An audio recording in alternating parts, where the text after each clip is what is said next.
Good evening, everyone, and welcome back to Not in My Lifetime channel for a special show called Thursday Truths. First, of a series that me and Bevo thought of and thought of changing up the sort of branding of a Thursday show. And obviously, this week I haven't had a show with Brigzy yet, so it's a good idea to get all the three of us together in one show and sort of talk about. But last week was City, but from a bit, sort of say things that wouldn't normally, wouldn't also be said by. Oh. Someone's talking about better than me. I should have gone off there. But it's more of a chance for us to sort of say how we feel about certain topics rather than need to sort of say, differently or, a chance for opinions to sort of be said on different things. But before we get on to it, before we start waffling on further, how you both doing? Good, mate. Good. How are you doing? Yeah, good. I mean, it's been a weird week. I mean, it's been like, since Brent, it's been very different to what I think obviously before. I know obviously we played well obviously at West Ham before that. Obviously Haaland doing really well, but last 3 or 4 games have been a little bit different. Like we started sort of seeing a few things that are starting to creep up now in the performances. So saying defensively, but I think just overall in going forward at times as well, it's definitely something going on in terms of inconsistency. But obviously, I want to get your opinions of that, both of you, and also the Premier League, obviously ATP thing as well. Today was big, obviously big news. I mean, it's still quite open stuff because right now there's a lot of reports saying one thing and the other. It's not really clear cut right now until someone says something. But a weird day. But I'm going to ask you both a question and sort of hear what you say about it. I mean, obviously, Rodri's out injured.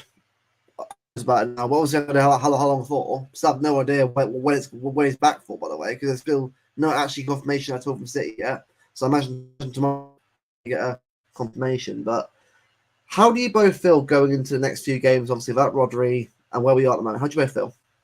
Well, for me, I will say this: Bratislava was no problem because I've already mentioned this with you before. For Bratislava away, you wouldn't play Rodri, you wouldn't play any first teamers because it's only match day 2, and it could be, like I say, 3G turf. So I wouldn't have risked any like big first teamers in that game. But yeah, before I go into my rant, I'll let Bevo start off. I was just going to say on the point that you said about Bratislava, I'd probably be inclined to play a good few of the starters, because I think that now that it's in this league format, I think it's important to get a good goal difference. You've got like Bayern Munich, who didn't they win something like 9-2 or something like that? 9-2 in Zagreb. So I think it's important that whilst we've got the opportunity to play these sort of lesser teams, and that's no disrespect to Bratislava, I think it's important to get a good goal advantage. I really, really do. They did get whipped 5-1 by Celtic, didn't they, in their first game? Yeah. I think even if we were to give, 45 minutes to Haaland, I don't know, 45 minutes to KDB, I think it's important to get a good statement win. But on the Rodri situation, for me, if we were talking this time last year, I'd have said league over. This year, I actually feel a little bit different about it. The games that we had against Chelsea, and I know it was only Ipswich, but I just feel like the combination that we've got playing the double pivot of Kovacic and Bernardo Silva, I kind of feel like that still could work. So whereas last year, obviously, Kovacic was still fairly new. Bernardo wasn't having the best of seasons anyway. And I just feel like this season, everyone seems to feel like they've got a point to prove, and everyone seems to be really fighting for their place in the team. And for me, I am less concerned now than what I would be at this time of the season last year. I think we'll be absolutely fine. As long as we can get through to January, which, you know, I think we could. I think we can get through to January. My major concerns is that sort of massive list of fixtures that we've got. Is it sort of mid to the end of Feb? Like Liverpool. Well, we've got like Liverpool, Arsenal, United, Chelsea, Tottenham. Like we've got all of them in like the space of about 4 or 5 weeks, something like that. Yeah, United's like middle of April, Liverpool's back end of Feb. Plus I can't remember the teams exactly, but I think it might not have been United. I think it might have been Villa. But it's a real hard run of fixtures. Plus Champions League, you throw that in. The 3 games we've got, obviously, we've got Newcastle on Saturday and we've got Bratislava and Fulham. So 3 games, I think. Newcastle's difficult in its own, so I'm going to discuss Newcastle towards the end of the stream. But I'd say there's 3 games that we should be winning, really, on current form, and obviously how everyone's going at the moment. And we've got Wolves, Sparta Prague, Southampton, Tottenham away, Carabao doesn't really count as much, I'd say, in that situation. Yeah, but obviously, I don't think Pep plays the first team in that game anyway. If I'm being honest. He's already said it, hasn't he? Yeah. Well, if we let Ange go through, it doesn't win a trophy for Tottenham. They're cursed at this point. Seriously. Yeah. Because come on, Spurs, go and do it. Realistically, we could get knocked out to Tottenham. Yeah, right. All well and good. We could get knocked out to them. But what's Tottenham going to go do after they beat us? Are they really going to go win the damn thing? They haven't got the chance to win it because they bottle it. The bottle jobs of the cups. Yeah, I think just let them win it. It's a free pass. I think when you're fighting on all fronts in all competitions, some competitions do have to become a bit of a sacrifice. And unfortunately, don't get me wrong, the Carabao Cup, it's a good trophy for teams to win because I think Mourinho even said it's the starting point to success of trophies. The Carabao Cup, you know, it seems to be if you can win that, then you know build your way up and win other trophies. But for me, there's not enough financial gain in it. I think to win the entire Carabao Cup, I think you get something like 200,000. That wouldn't even cover one player's wages for the week. Not in our case, no. But for someone like, let's say, Fulham and Everton, possibly. Oh yeah, no, of course. But you know, there's just no financial gain in it for us. So for Pep to come out and say we're not wasting our energy on it, we've won 4 in a row anyway. Absolutely fine. It's not a problem. I mean, the thing is, done it 4 in a row, so that's the thing. Exactly. I mean, after Tottenham, we've got Bournemouth away, Sporting away, Brighton away. There's 3, I say, tricky away games there. I mean, we should win all 3 of them, but it's still 3 away games back to back that I'd be. Brighton, I'd be concerned about. Bournemouth, not so much.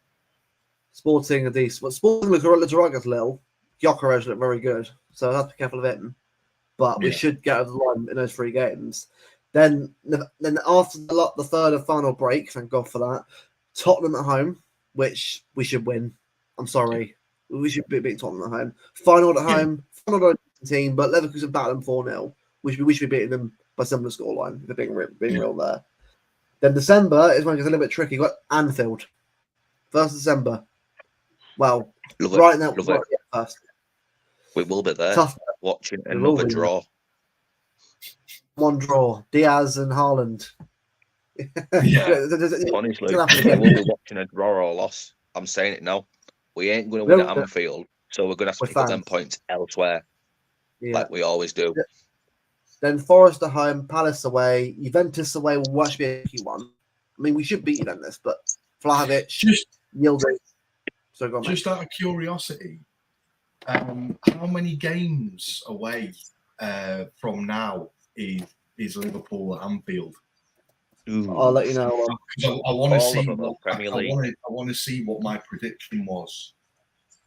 8, 9. What are you saying? All of them are just Prem games, Bevo? Well, get this right. Go on.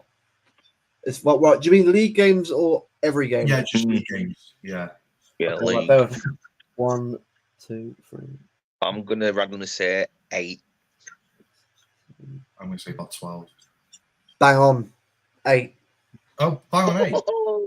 1, 2, What a 3, 4, 5, 6, 7, 8. I've put Haaland to score 0 goals that game.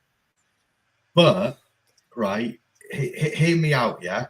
Me and Luke were having a chat off stream, right, about Haaland being currently on 7 goals after 3 games or whatever it was. Mm-hmm. And we both kind of discussed it and said, right, well, at the pace that he's going, let's work out how many we think he's going to score per game and then tally up at the end what we think he could end the season on with goals in the Premier League. Now, the rate that he's going at, so like, for example, Newcastle, I've put 1 goal. Then whoever we've got after that, I've put 2. Then I put 2, and I put 2, and I put 1. Essentially, if he keeps going at this sort of rate of pace, he's looking to finish the season, Premier League season, on 52 goals.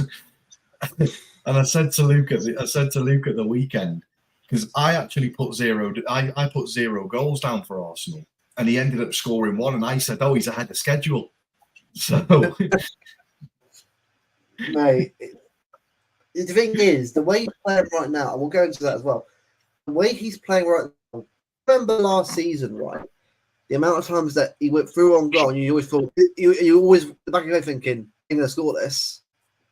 1. Now you know he's going to score this. If you think about his current rate of pace, he's a third of the way through, pretty much. Give or take 2-3 goals. He's a third of the way through the record. But a third of the way through it. Does it matter though? Because eventually, like, he might go through a little drought, but then once it's like, let's say a month's drought worth of goals, he'll probably just start slamming again and probably catch up to where he was. Interesting that you say that, Brigzy, and I'll tell you why. So I've got out of 1, 2, 3, 4, 5 games, which are the last 5 games of the season. Oh no, they're not the last 5. Sorry. There's 5 games here where I've only put him down for 1 goal in that 5 games, and that's that period that I was talking about before. That run of Premier League games that we've got that's just crazy after January.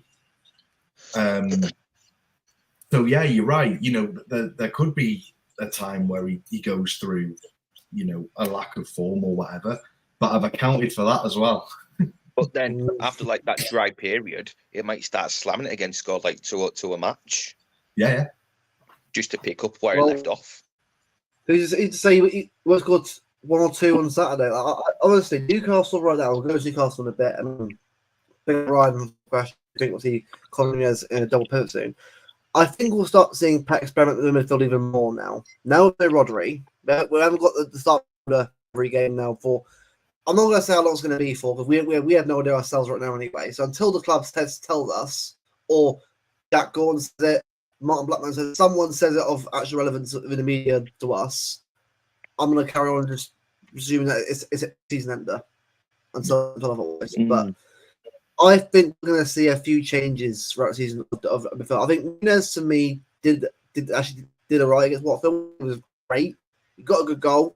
Apart from now, I wouldn't say he dazzled. I mean, I'm not he got a goal, but Watford, to be honest with you, should have a lot of goals than that if we're being real. But we got through. But I mean, it should be a lot better than that. I think in the end, I think we're going to see a lot. Yeah, I was just going to say, just on that, I think you'll see Bernardo and Cover, and potentially Nunes might come on for one of them.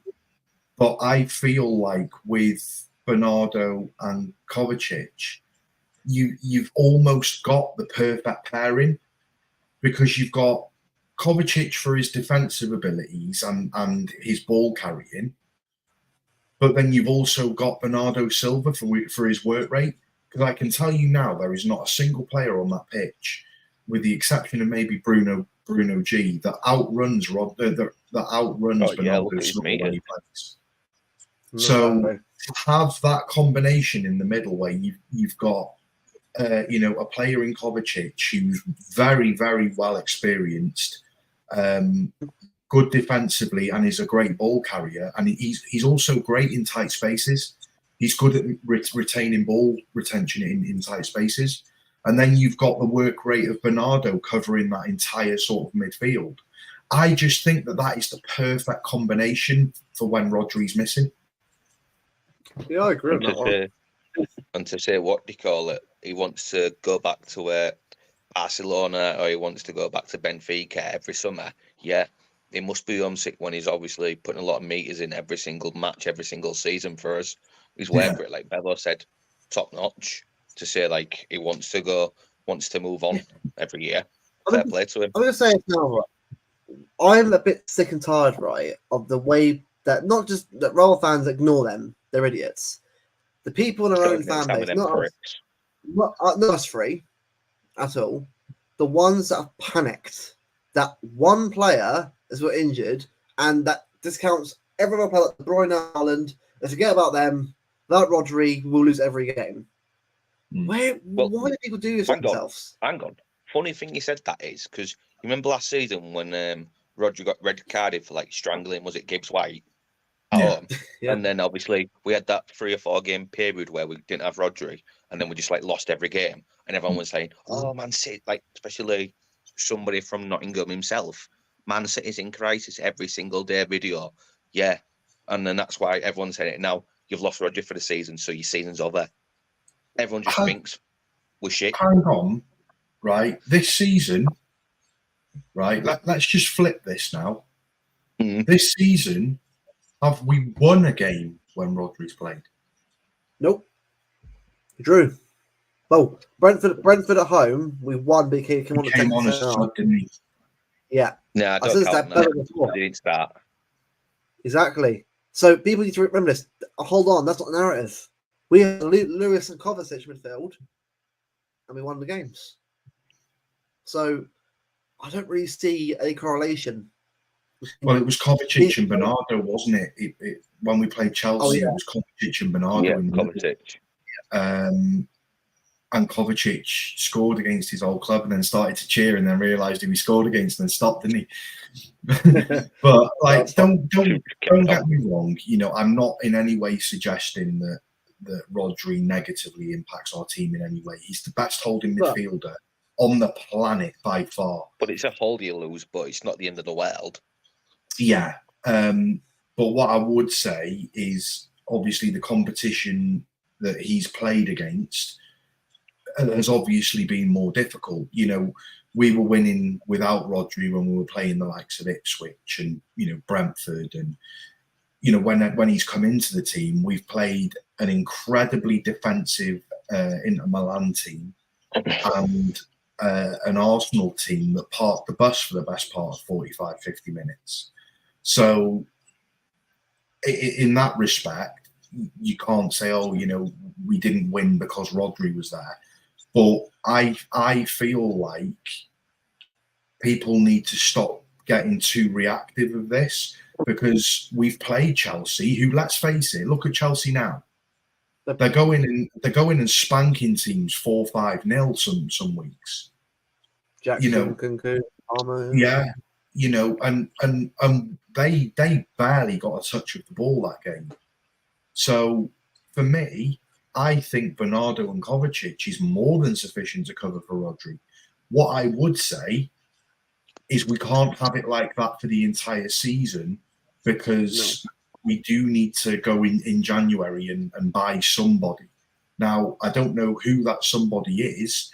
Personally, I've said it since day one. I've said it since the start of summer, like before the start of summer. I've said it on the spaces with Martin. I've always wanted Zubimendi. Yep. But I've been called out by a couple of people by saying that I only want names. Well, end of the day, it's not the name that I like. It's the type of player that he is. he would And he fit. knows the He system. would fit Pep's system down to a T. And the reason why I say that is because the Spanish team played quite similar to the way that Pep plays. Very much sort of controlled possession. Pass, pass, pass, pass, pass. And obviously playing alongside Rodri for the Spanish national team, he knows Rodri really, really well. He can pick things up from Rodri, which he probably has done. He's got Champions League experience with Real Sociedad. For me, I think that and for the price that he is, I think, what is it? Something like a 50 million release clause? That's it's buyout clause. It's clause, yeah. There's a difference, so I can't Yeah, remember. he's got to pay off his contract, hasn't he, himself?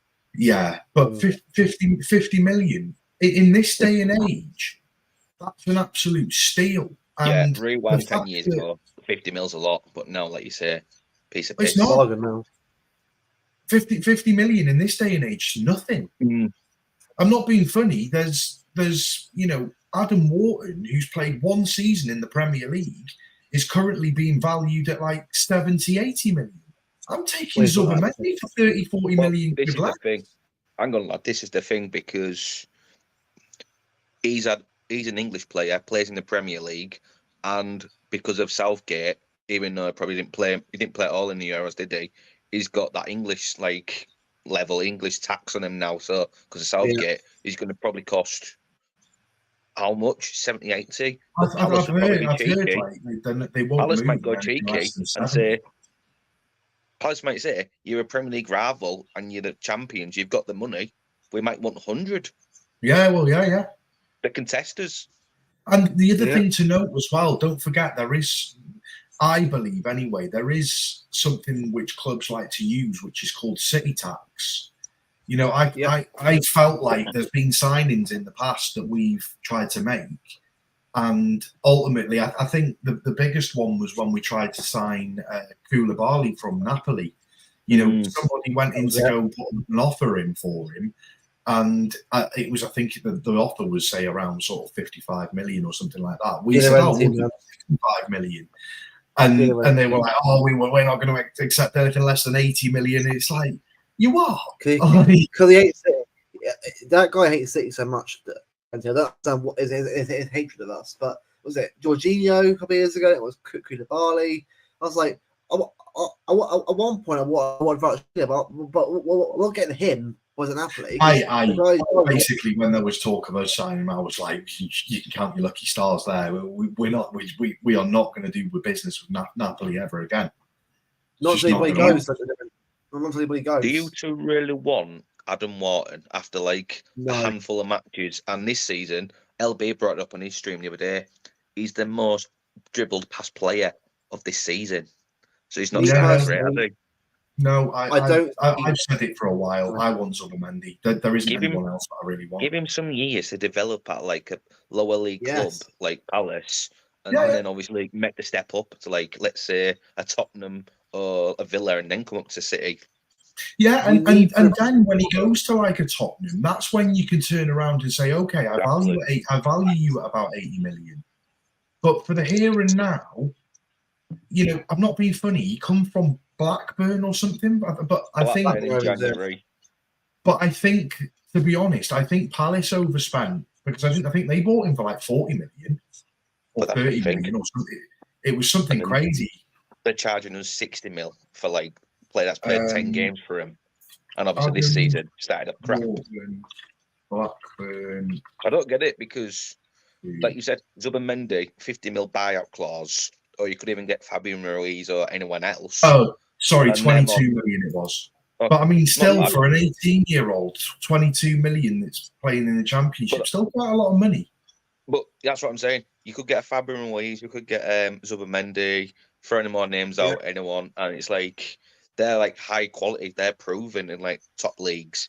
Yeah. Adam Wharton played a handful of games and he started this year off a bit slow.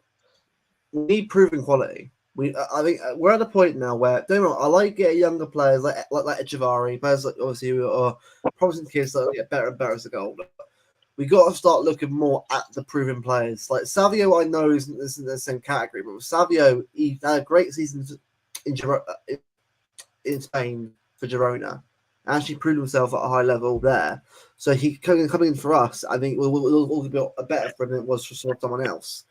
But we've got to start, for me, getting players of quality that have got experience of playing at a high level. The other thing is as well, the thing is you need to look at players, in my opinion, that have they got Champions League experience? Yes. You know, are they of an age where they're not too young and fairly experienced, either playing in one of Europe's top 5 leagues? Yes. You know, you look at Zubamendi, right? Has he played at international level? And yes. You look at Zubamendi. Zubamendi's only 25. But he's won something as well. Yeah. You know, he's won the Euros with Spain. You know, he's got Champions League experience with Real Sociedad last season. He just fits everything that we want. He knows Pep's style of play because he plays it over in Spain, not necessarily at Real Sociedad, but in the national team. I think he looked mustard when he came on in the Euros for Rodri. He looked absolute mustard. And I'm going to spin it back on Luke a little bit. Like you just mentioned Savio there, right? But Savio wasn't coming in to replace anyone. And obviously, Savio isn't like a key part of the jigsaw like Rodri is. So if you bring in an Adam Wharton, he's got so much pressure on him. Everyone's watching him.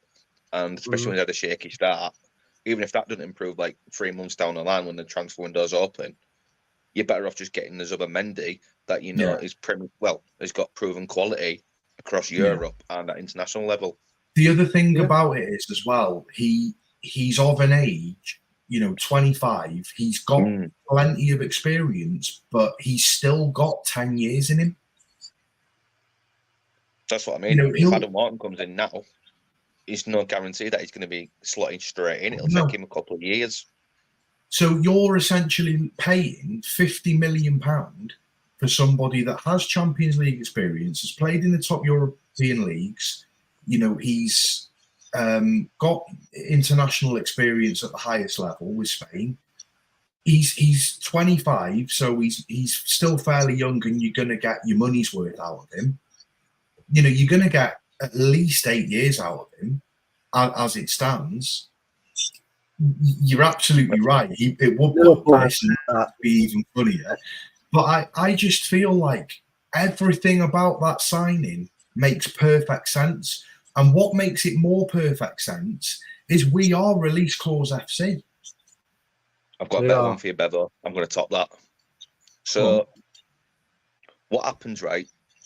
Next season, if Rodri comes back, end of season, this season, is that whatever, comes back next season, he goes straight back into the team, even though he's a bit leggy because he needs to get back into his routine of being Man City's holding midfielder. If you bring Wharton in the January, what happens to him when Rodri's back as the main guy? All that development's down the drain. The thing about Zubamendi is you can play them both together. In the national team, they've proven that Rodri and Zubamendi have both played together. I also believe that maybe next year, you know, especially in midfield and other areas, you're potentially going to have maybe Kovacic going out and getting sold. You know, there might even be the potential for Nunes to get sold, you know, because he will be 3 years into his contract then. He's going to look and say, well, I'm not getting much game time here, you know, and I need to move away. You know, there's the potential there where there's, by getting Zubamendi in, he's going to be able to play next season alongside Rodri, even when Rodri comes back in. So I don't see in a world where this wouldn't work. It's just the perfect Pep signing. Yeah, I agree. Against the other one, 100%. Yeah, look, the thing is, Mendy, get Ruiz. He's not a good player. Yeah, I mean, I think we all know obviously what everyone wants obviously in the summer, obviously with Musiala being linked, whatever. But I think what we got to think about is, because I said before, like right now the injury crisis, we've got Ake, Rodri, and all that, isn't so bad because we've still got a good squad of players who can sort of fill in positions. But I think what LB said on his stream was that what happens if we get injuries piling up in midfield? Like let's say, touch wood, Gundogan, Kovacic get injured. Like something you got to think about. I mean, obviously, there's a point of panicking or something that hasn't happened yet. But for me personally, I mean, you both as me, I'm not panicking about this until I see more injuries happen, if they do happen. Until then, it's kind of like... You're right. It is something to consider, though, because especially when you've got Kovacic, who's, 30, 31. You've got Gundogan, that's, 32, 33, something like that. 33. 34. Yeah. You've got Kevin De Bruyne, that's around this, a similar age. And De Bruyne we've got an incredibly old midfield, and and I know this is going to sound crazy now, but Ruben Diaz is coming up to his 30s. So Stones as well. Akanji. You've got Ruben Diaz coming up to his 30s. I'm pretty sure we signed Ruben Diaz when he was like 26, 25, something like that. He's got to be coming up to 30 now. If we go through the squad, right, and look at the ages of the squad, I think Ruben Diaz is 27, but I mean, he's still. Well, you'd consider him one of the younger players in the team. He's still getting there. And the younger boys, all you've got is James McAtee, Foden, Nico O'Reilly, Lewis, Rico, Gvardiol. We do have a young team. It's just unfortunate that a lot of our crucial players are getting to an age now where they're going to be hanging up their boots in the next sort of 2-3 years. At least by the next World Cup. Well, Kyle Walker's 35 end this season. He's 35. I can't see a world in which Kyle Walker is a crucial part of the team this year, if I'm honest. Every time he's come on, he's made some form of mistake. Came on against Brentford, sloppy, misplaced passes. Watford. Watford can see, was partially at fault for the goal.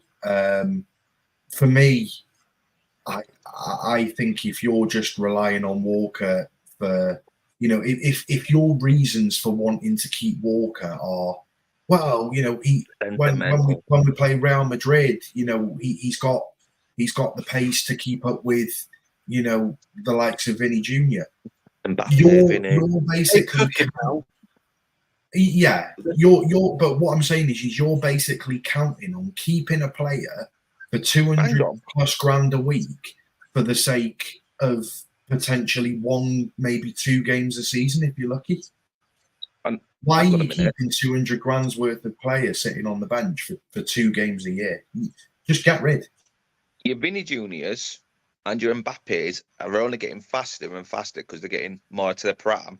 And your Kyle Walker, he's slowing down and more vulnerable. You can't do this. You can't play that game of let's keep Walker for Real Madrid, because eventually he's going to get run out of pace, and Mbappe will be like Usain Bolt. I'm sorry. The other side of it as well is you say, okay, well, we'll keep Kyle Walker for Real Madrid. Right, fantastic. He can mark Vinicius Jr. Who the hell's marking Mbappe? There you go. It's good because, Real Madrid have got both players now.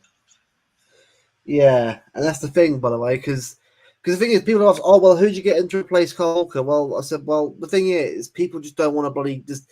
Every time you're trying to argue a right back, people just then argue back at you, say, no, he can't bloody defend. Like, well, hold on a minute. We got defenders like Vardio and Diaz for defending. I don't need a fullback defending all the time. I just need someone to go up and down the wingers.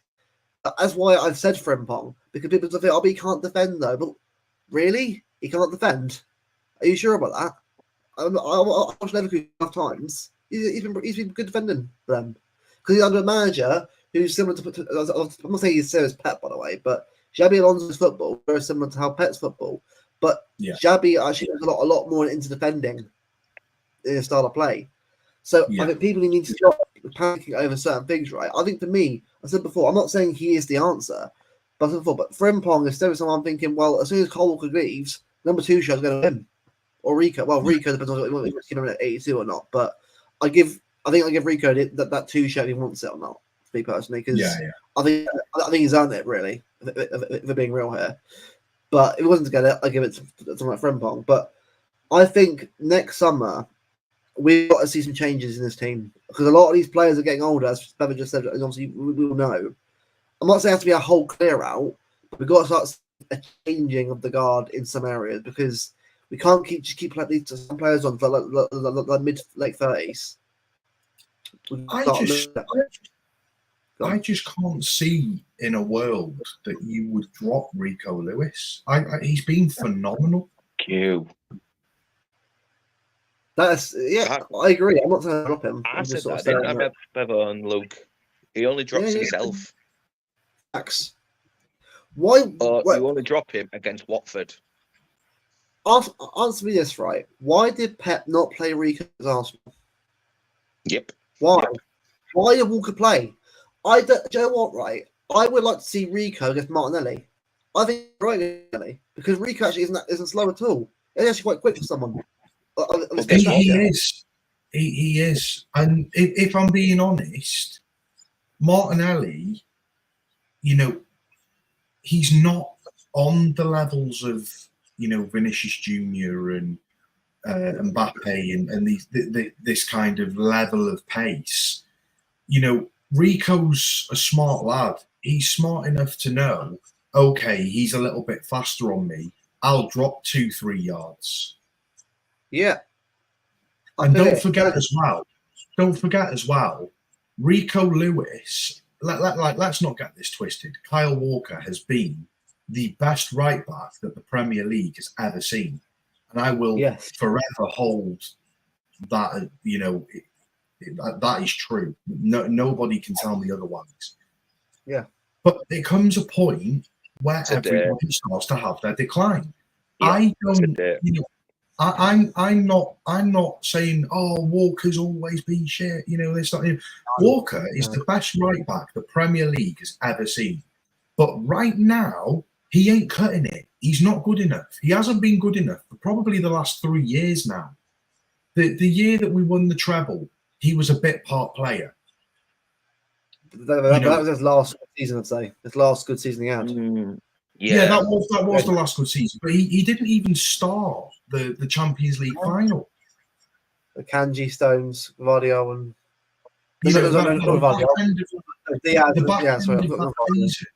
the back end of that season, he had very, very limited game time.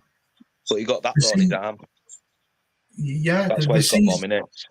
The season after, he was awful. Like, not awful as in like, oh my God, he's the worst player I've ever seen. But it was like, okay, I'm starting to notice the decline a bit more now, and he's becoming a bit more of a reliability. And then this season is just a continuation of last season, where just gradually, sort of week on week, you just like you're coming towards the end now. And I think he knows it too, because otherwise, why would he have started up this podcast that he started up? He's now preparing for life after football. That's what he's doing. Yeah. And if there's one person, I can't stand the bloke, but if there's one person that said it best, it is Jamie Carragher, and that's leave football before football leaves you, and it's true. Because the last thing that I ever want to happen to Kyle Walker is for Kyle Walker to continue playing and keep getting slandered week in, week out. He's the best right back the Premier League has ever seen, and we need to remember him by that. The problem that you've got now is you have, and this happens throughout football, you have a lot of recency bias. And, Saka 2-3 weeks ago, absolutely diabolical, and has been diabolical for weeks and weeks and weeks. And then all of a sudden he scores 2 goals and gets 2 assists in a game, and it's like, oh my God, Saka's the best player that I've ever seen. And it's like, it's just recency bias. So we need to, Walker needs to leave when the time is right. And I think I can't see him staying past this season, if I'm honest. I think once this season is done, he either goes to the Saudi club or he retires. Another thing, though, so let's go the defense, right? Diaz next summer's 28. Stones is 31. next year. 31 I'm gonna shoot you down there. That's just a number, because the way they but listen, the way these footballers are going, right, some of them can still play like till like the 33, 34, and then they start declining. Like we've been talking about Kyle Walker. It's only in the last year really that he's dropping off. So if Kyle Walker can do it up till last season, then I'm sure like your Akanji's, your Diaz's. Problem with John Stones though is he's always been made of biscuits. He's always been made of biscuits, and the problem that you've got there is as a player gets older, recovery time from injuries is a lot more. You know, so where say for example now Rico Lewis twists his ankle, he's out for maybe a week. If Kyle Walker twists his ankle, he could be out for 2 to 3 weeks. Recovery time is a lot more because your body starts to slow down and not accept injuries as well. And unfortunately, it's just a part and parcel of playing football. But I think because he's been very, very injury prone. If you look at Stones over the last sort of 4 or 5 years, he plays like 25 games a season max, and that's because he's forever injured. Now the problem is also going down as well. Yeah, the problem that you've got is as Stones gets older, those injuries are only going to be more frequent and take longer to recover from. So some people are naturally born athletes where they have a body that can suit them and do them until they're, look at Ronaldo, nearly 40, still going strong.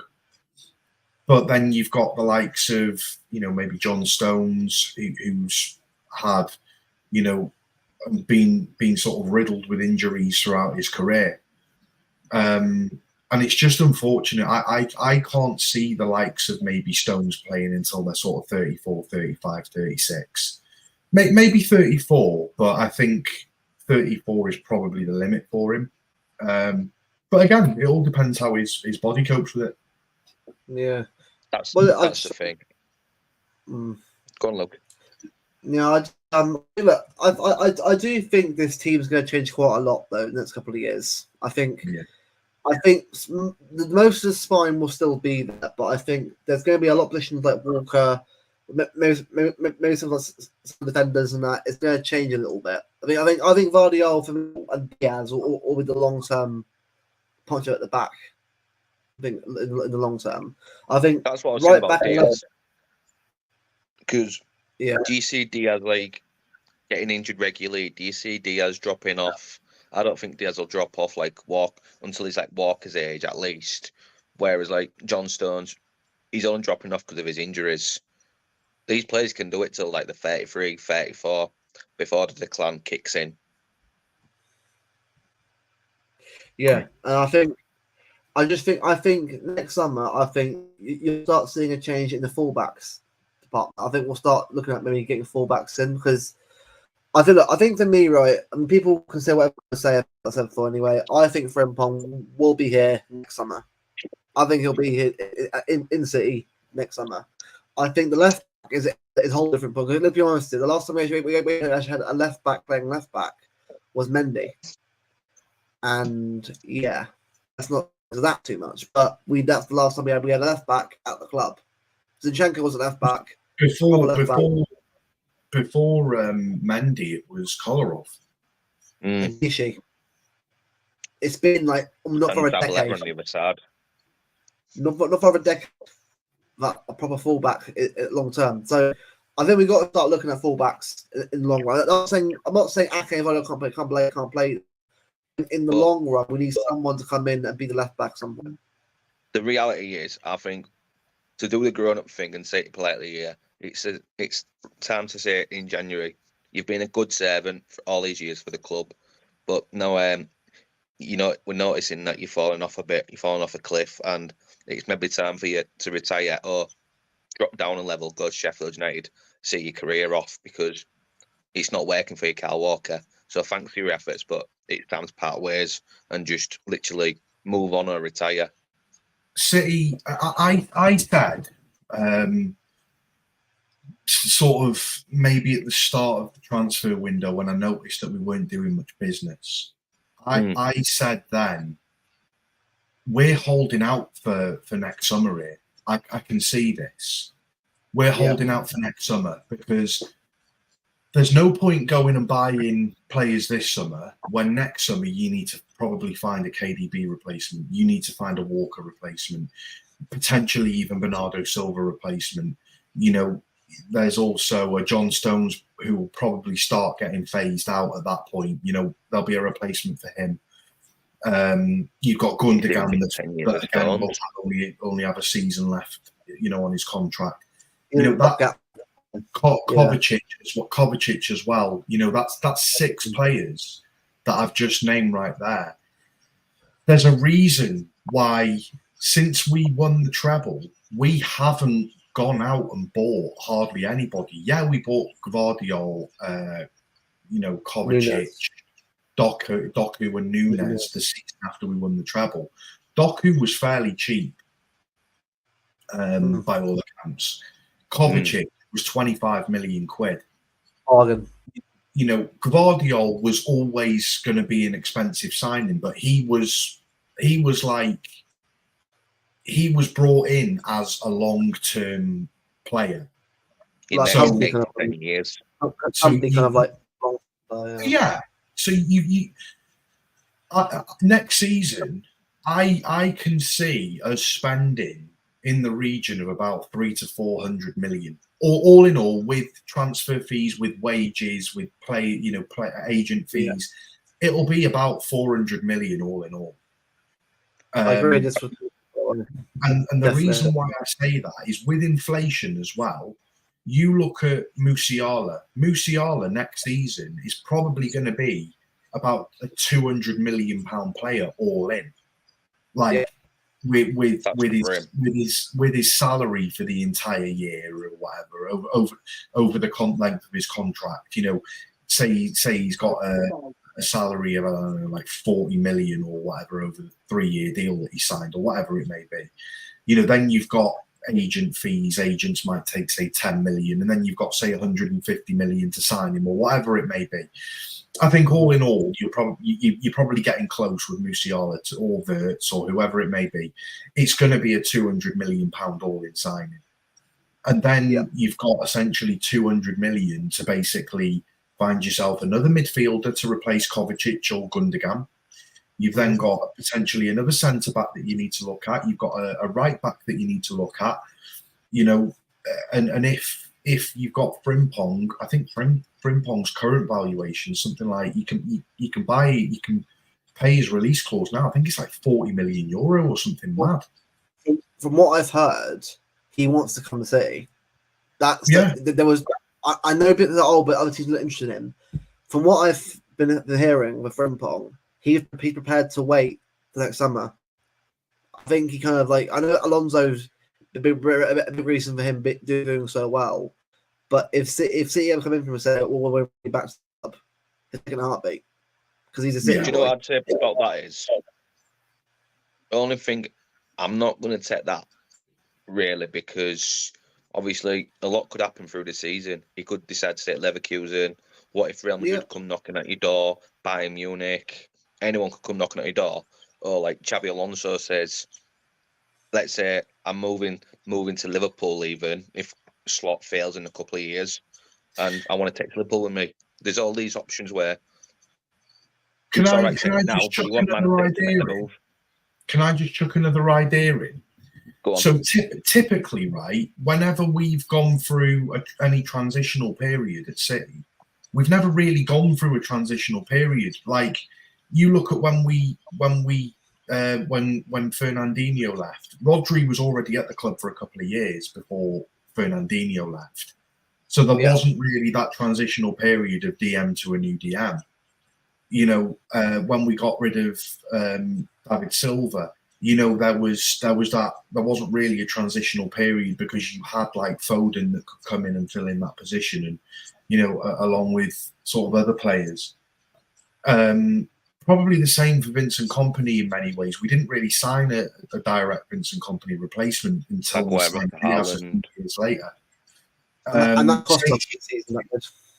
Yeah, same with Haaland. Obviously we didn't have, after Aguero, we didn't sign that player. We played with a false nine, but I think that was because it was a type of system that Pep wanted to play. Because even when we had Aguero at the club, that sort of final couple of seasons, he didn't play that much anyway. No. So we were playing with a false nine a lot of the time anyway. So Pep was like, well, hang on a minute, we don't really need a striker because we're not really playing with one now anyway. No. I think this is the first season, next season, that we're going to see a rebuild. Now, I just want to chuck a little prospect on you. Do you think this has been done tactically, where it's like, okay, we don't know if Pep Guardiola is going to, extend a new contract. Do we really want to give a rebuild now to Pep Guardiola and bring in all the players that Pep Guardiola wants, when the likelihood is we might even have a new manager? Obviously, this is all theoretically speaking. I would love, and I personally think that Pep will sign an extension, but at the moment, there's nothing really set in stone to say that he has. So I'm looking at that and thinking, well, hang on a minute. You're not going to give a rebuild to a manager that's going to be leaving. You're going to allow the new manager to come in and have his influence on who he's going to sign. Dare I say it as well? You've got to look at this. De Bruyne is going to be here 10 years next summer. John Stones 9 years, and who's the other one I'm thinking of? No, John Stones 8 years. It's literally everyone's going to be here for like nearly a decade after De Bruyne. And it's like, it's time for that refresh. Oh, Cal Walker, that's what I was thinking. So, yeah, sorry. De Bruyne at 10 years. John Stones 9 and Cal Walker 8 from 2015 to 2017. It's like, these players, they need to be moved on to like let the new blood in. Do you know what the good thing about this is, right? So you go, oh, but you're losing so many players with so much experience. You look at it. You've got Phil Foden, right? He's 24, 25 years old. 24, is he? 24 years old? 24 now, yeah. He's 24 years old. He's won, what, 5, 6 Premier League titles? 6 big titles. 6. He's won 6 Premier League titles at the age of 24. He's been there. He's done it. He's got the experience. He knows how to win. And it's about having the win. You need players to continue winning the league and to continue progressing in Europe. You need to have players in there that have been there and done it. That's why Arsenal haven't really, progressed in winning the league. Because, they signed, Gabriel Jesus and, they signed Zinchenko. Both of them are so emotional players. Gabriel Jesus was calling up the manager and crying to his mummy because he wasn't getting picked by Pep. You've then got, you got Zinchenko, who was crying at the end of every season. And they were just very emotional players. They didn't have that winning mentality. The thing is we had players around them which gave them that winning mentality. You look at Ruben Diaz, he's 27 years old. Future captain, in my opinion. You've got Rodri. Ruben Diaz is on what, 4 Premier League titles? Yep. Right. You've got, you've then got Rodri, who's on what, 4 Premier League titles? 4. You've then got Phil Foden, 6 Premier League titles. More than likely, by the end of the season, you're going to have Doku that will have 2 Premier League titles. Guardiola 2, possibly. Guardiola 2 Premier League titles. Kovacic 2 Premier League titles. Granted, he'll probably be gone by then. But you look around, these players have been there and won it. Ake, 4 Premier League titles. Akanji, 3 Premier League titles if we win the Premier League this season. 2. Well, 3 this year. If we win the Premier League this season, all right, then you could say Phil Foden will have 7 Premier League titles if we win this season. De Bruyne is 7. Yeah, but this is obviously on the basis that De Bruyne leaves. leaves. You need the players around. You're replacing players that have the winning mentality, that have been there, done it, won it all. But I'll throw it back at you, right, Bevo? You've got a point there. But you've already got so I'll just finish off quickly. You've already got the players in there that are established, that have won 7 Premier League titles at the age of 24. You've got Akanji, who's won 3. You've got all of these players that have won it, been there, done it. They've got that mentality. So anyone new that they bring in will basically thrive off their mentality. That's what I was just going to say. But you're right there, and you've said it earlier, didn't you? It's about what if Pep stays or Pep doesn't stay. So if Pep doesn't stay, these players might have that winning mentality. They've got all the medals, but the one that sees them over the line by saying stay focused one game at a time, all that stuff, and gets them ready on a match day, like when the fixtures get tough, especially like in spring onwards, is Pep, isn't it? So if we have a manager, let's say you go for this Mitchell guy from Girona, if Pep was to leave at the end of the summer, will he be able to guard these players over the line despite I don't think he'd need to. This is the point I'm trying to make. I don't think that he'd need to, because you'd have Phil Foden that's had 7 years under Pep and has won, or 8 years under Pep and has won 7 Premier League titles. All of the players in the dressing room, or a lot of the influential players in the dressing room, the likes of Rodri, the likes of Ruben Diaz, the likes of Phil Foden, all of these players, they will just naturally go back to, well, what would Pep say? If you look at that treble documentary, right, there was a bit in there where Pep didn't say a fucking word. There was a bit then where everyone was in the circle, and Ruben Diaz, remember the bit that was saying, this is when we get big. Mate, yeah. Bristol away, innit? And Rodri in that documentary as well, where he's like, if we want this title, we need to grab it like this. Like, these players don't necessarily need Pep to tell them what to do, because they've been there, they've done it. They are the voices in that dressing room. Pep is there more for sort of tactical reasons. So Pep notices a shift in the game and he makes those changes. The players themselves are the ones that drive each other on. Yeah, I agree. I agree with you. It's just more about the approach, because obviously they're all a unit, because Pep doesn't take no bullshit, does he? He wants everyone to be on the same wavelength. Oh, yeah. That's the only point I'm obviously making. There is some levels of management to it. Yeah. But you don't want, when Pep leaves, you don't want like a manager just allow them to be egos. Yeah, but if you've got players that have been there and done it, like, you could have Musiala coming in and taking some real crucial advice off Phil Foden.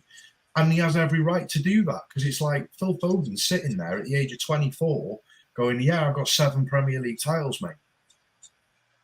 Like, I've been there, I've done it, I've won a treble, I've got a Champions League. Like, these players are going to listen to the likes of Phil Foden, to the likes of Ruben Diaz, because Rodri, because these players have that something up there that's just different from the rest of them. Yeah, they're just different. Agreed. They're built different. I just think as well, like, I mean, I think in the next few years, there's going to be definitely a changing of, like, I think the spine obviously shifts, but I think the spine, obviously Ederson will, depending on what happens there with his contract. I'm not sure something to do anyway, but let's just sort of say Ederson, Diaz, Rodri, Foden, well, De Bruyne, but Foden probably now, let's say, will be that spine now, replacing De Bruyne in the spine, and Haaland. That's the spine that we've got in this team. Obviously, everyone else sort of shifts around them. I think obviously that spine will change depending on players who actually end up leaving, etc. But I think the fan base particularly, I think realised that this team's going to change quite a bit in the next couple of years. Not, I wouldn't say drastically, but I reckon if let's say in 2 years' time, if we're doing the shows that I mentioned the shows anyway, we'll look back on this and think, bloody hell, 2 years down the line, and these players have all left now. We've got new players here. It can change quickly, football. It can change very quickly. Oh yeah, it'll change easy because obviously next summer could be the big one, like Bevo said earlier, and what everyone's expecting it to be. But it's more about, like you say, 2-year plan.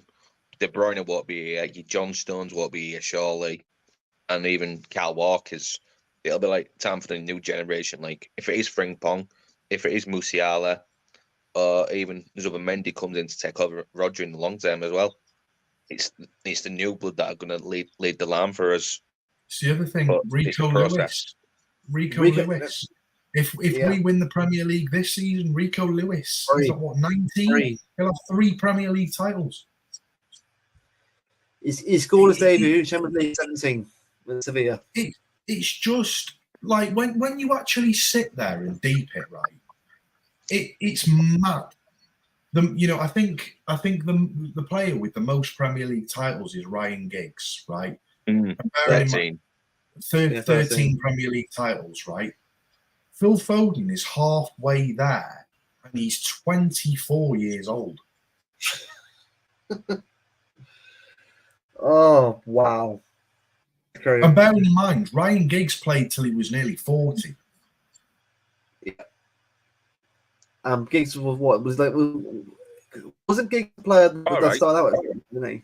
All right. So I'm going to spin that back at you again, None. Reason Giggs won all them titles was because of Fergie won it.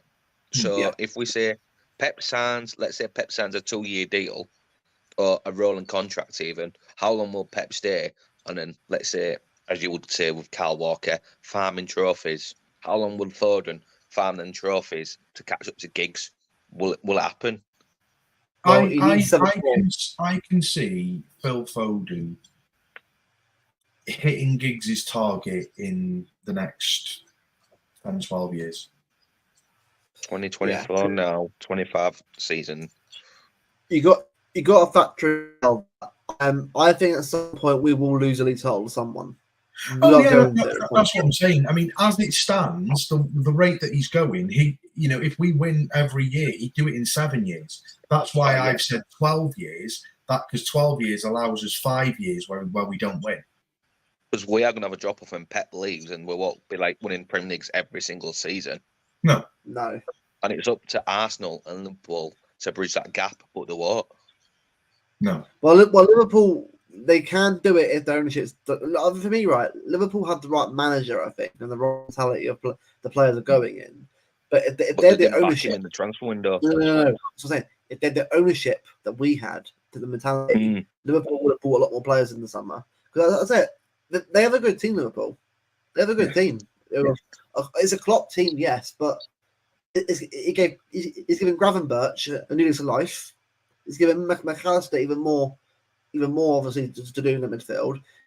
Sabotha is a better player. Diaz is an even better player now under him than it was under Klopp. They're a much more different, I'd say even more dangerous team now under Klopp because they're actually more difficult. Do you find it weird, right, that Liverpool can't seem to sign a player? They went in for Romeo Lavia, didn't get him, he went to Chelsea. They went in for Moises Caicedo, didn't get him, went to Chelsea. Went in for Zubimendi, nah, I'm going to stay at Real Sociedad.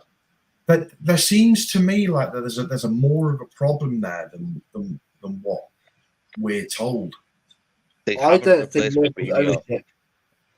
Liverpool's ownership don't have the bollocks or the want to win. They don't, because if Liverpool had American owners, though, they just want to sponge money out of the club.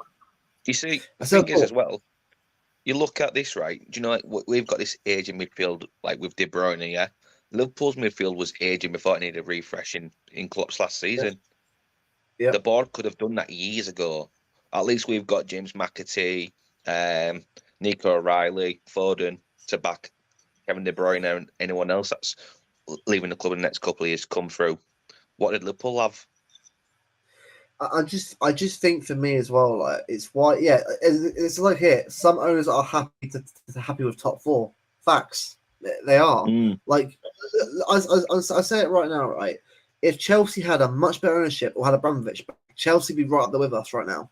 They would be, they would be as well with the right, because they've never gone down to this level. They're supposed to have a high level team in a high level. If Arsenal had not only owner of it, the whole club mentality. Arsenal's not a part of the ownership, the whole mentality of the club. I just find with Arsenal's mentality, it's very forced. Victim mentality. It's very forced. It's like you don't ever see Pep as a manager or anyone from City come out and say, "We've got aura. We're a classy club." Jesus. I just find that Arsenal, like, and this is just my opinion, they're like the cringiest club I've ever seen in my life. It starts at the top. It starts with Arteta. Like, it's a weird club, man. Like, they copied us with the whole trophy thing, and it's like, oh, we want to win these trophies, and then it's like, I know, let's go and buy a dog, and we're going to call it Win, and then it's like, and then the other, you look at it again, and it's like, you see these documentaries of Arteta walking around with a fucking light bulb in his hand, like going, oh, this light bulb is connected because it's all connected by energy. It's so like the British Office. And then it's like, I know what I'm going to do. I'm going to hire pickpockets to come and nick all your phones and your wallets. Like, what are you actually doing? Yeah, that's why I'm saying I think it starts from the top. All you're doing is giving these players PTSD. Whenever they go into the changing rooms now, they're going to be going, shit, where's my wallet?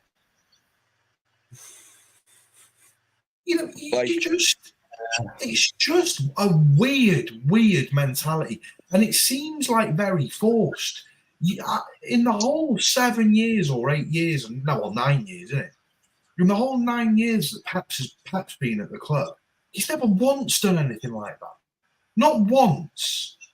He's not walked around the fucking dressing room with a light bulb going, oh, look, this is connected by energy and it takes all of us to connect it. And blah, blah, blah. And it's like, I'm going to get someone to pick your pockets. I know. Let's get a cat and call it treble. Like, we just don't do that. It's just cringe. It's a very PR, like, and I don't say it enough times, but it's true. That club is all about PR and about social media attention, interaction, likes.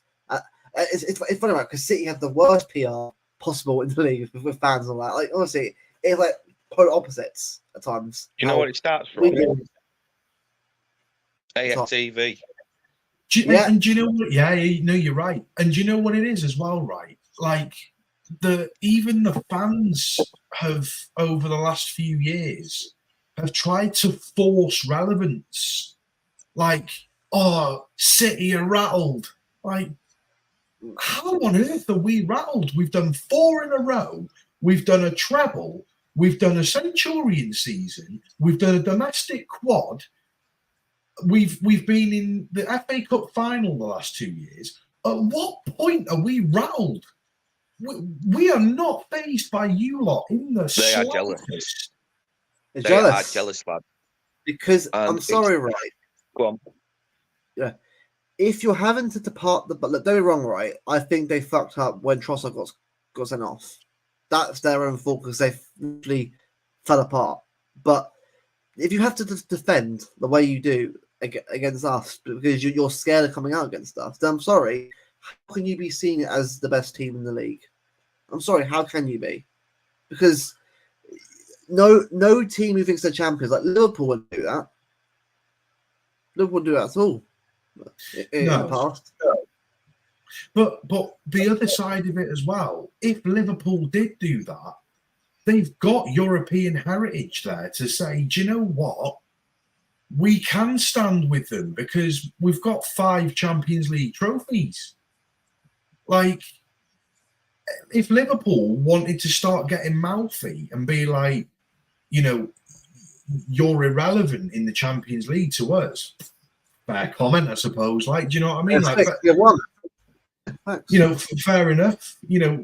And yeah, you can say, Arsenal have won more league titles overall than City's. They haven't won more Premier League titles than us. And the last title the last league title that they won was 20 years ago. Rico Lewis weren't even born. I was 4 years old. You are rattled. Oh no, I'm rattled. Yeah, no, Rico Lewis. The last time that Arsenal won the Premier League, Rico Lewis wasn't born. Since then, he's on for his third Premier League title in a row. He's won the Champions League. He's done a treble. The last time they won the league, he weren't born. He's won. By the time Rico Lewis has grown up, gone through the academy, through all the age groups of the academy, he's gone and won a treble, won another Premier League title the season after, and he's on for another one before Arsenal have won their next one. I genuinely think, like I say, it starts with AFTV all them years ago, like when they used to force Wenger out, and then they said when Wenger wasn't performing, it's because of him, calling him a dinosaur and all that. Like, look at DT, look at lead judges. You've got all them people. You've got that Julian, for example, as well. You've got Ty deluded, and then they're all saying, "Yeah, Wenger out." Then they say, "Oh, we're skint because we spent our money on the Emirates. That's your own problem." So we had to sell our best stars like Fabregas, Van Persie. The Emirates needs a lick of paint now as well. That's not looking great. Then when they got Arteta, it was like, oh, he's not lasting long. He's took you from 8th to 2nd. You're on title competitiveness now with Man City. You wouldn't even dream of that 5 years ago. So Arteta's took you in a step direction, and you're still calling for his head. Yeah, the tactics are dead, but it's because of your fan base. And then Arteta's moaning because he's seeing what the fans are like on social media. That is the problem. AFTV caused it. And then just to top it off, you've got the board of director, the chairman of the club, spitting his dummy out of the pram and storming out of the Etihad without shaking our owners' hands. Like, Holland was right. Humble yourselves. Humble yourselves, yeah. Oh, mate. Who are you? And then I could even top that, Bevo. The bigger picture is they were the ones that started all this Rodri jokes. You fucking scumbags. Laughing at Rodri for being injured, possibly ACL, 9 months. Tell you what, even that bloody Don Robbie was laughing at Rodri being injured, that's disgusting. The owner of AFTV making jokes about Rodri. No wonder your fan base is toxic. Like, imagine if someone in your family, you or your friend's got an ACL and you couldn't work, you was on sick pay, and you was like, you need surgery, you need guaranteed though, Brigzy, if the shoe was on the other foot and it was Odegaard that had torn his ACL or something like that, they'd be crying now, going, why is everyone being horrible to us? You shouldn't say these nasty things about players. I'd love, right? If Rodri manages to make it for the last game of the season and Arsenal lose the league again to us and Rodri scores the winning goal, I would die happy, man. I would be like, I win. Like, honestly, because they could have let that down. Do you know what would make it even funnier? Have you seen that celebration, right? Where he kind of they go running off and he goes like, oh with my leg, and then he does like a little dance, like yeah, that's what he's doing. No, I think I can top that one, Luke. I think I can top that one. Rodgers not playing for the rest of the season. I can tell you that, right? Yeah. But then we go win 5 in a row, and Kyle Walker decides to give Rodri on the podium the Premier League trophy and lifts it up at the Etihad. Oh, at Fulham even.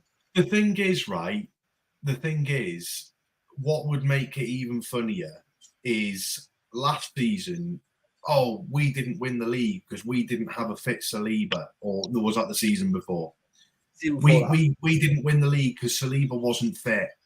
You know, like, if we go and win the league without Rodri, that would just be like the UCL icing on the cake. Champions League as well. Champions League without Rodri as well. That would be the icing on the cake. Oh, it's all right. We don't need Rodri to win Premier Leagues. We don't blame it on one player. See you later. Like I say, Kyle Walker gives Rodri the trophies and says, "You know what? You deserve this. This is for you." Hands him the trophy, and Rodri lifts it rather than the captain himself. And then, but honestly, do you know what you do?